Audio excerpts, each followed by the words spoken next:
everybody, and welcome back to a different episode. This isn't really a review as such, but I just wanted to share some special moments with a new game that I've been playing, Ys VIII Lacrimosa of Dana, which I've probably only just scratched the surface of. That's why this isn't a proper review, but there have just been some laugh out loud moments for me during the first initial tutorial phase of the game that I just wanted to share with you now.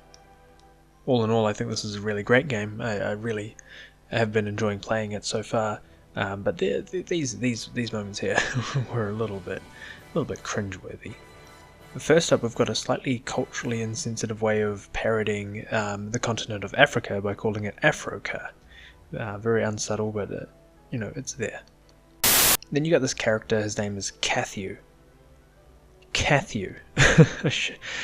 Hi, I'm Cathu. You could tell our parents started with naming with him. It's like, oh, Michael. They had that one planned before they even got pregnant, I bet. And then they found out I was attached along for the ride, and they said, ah, shit. Well, just fuck it. Call him Pikel. Fuck you, Pikel. You're a fucking piece of shit. I feel like this guy turned up on his first day, and they messed up his name tag, and he didn't want to disappoint anyone or piss anyone off, so he just went, alright, I guess I'm Cathu now. Hey everybody, Cathu here. Cathu. I wonder if he orders from Starbucks very often. So the game itself, it feels really smooth when you play it, as opposed to other games such as Xenoblade, which I didn't really like the way that the characters were mapped, how they kind of interacted with the environment around them. Even though the graphics aren't as high level when it's docked, I guess it's still a really nice game to play, and that's one of the interesting things about it. One of the downsides, however, are that the cutscenes are really awkward and cringy.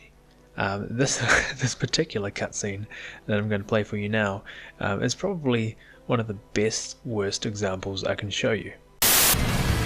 Oh God!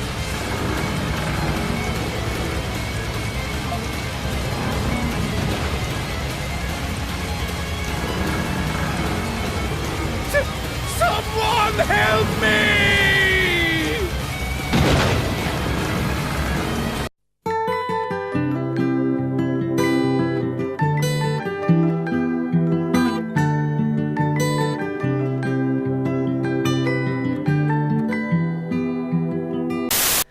He was a life well lived, I suppose, until he was tragically lost at sea. These kind of the music doesn't really go with the action, and there are a lot of pauses between dialogue and actual things happening, which I always find really off-putting. I love that no one tries to help him either. But that cutscene is followed by another cutscene which is almost just as bad, probably less daunting because you know he's going to survive, but here's what unfolds.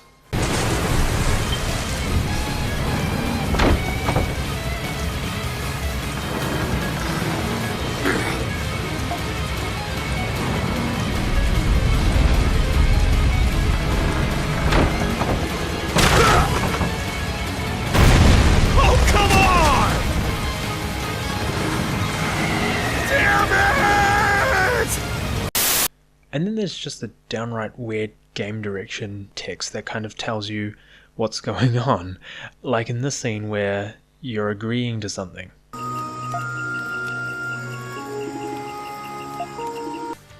where this actually really comes in handy is in exposition scenes where it just kind of jumps over all of the little annoying details that you'd have to hear over and over again. So I am thankful for it in some regards.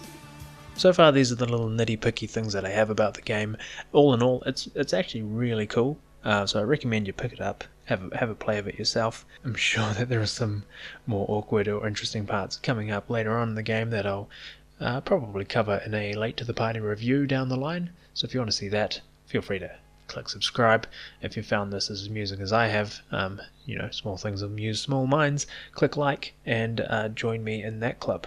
But thanks for stopping by, and I will see you in the next video.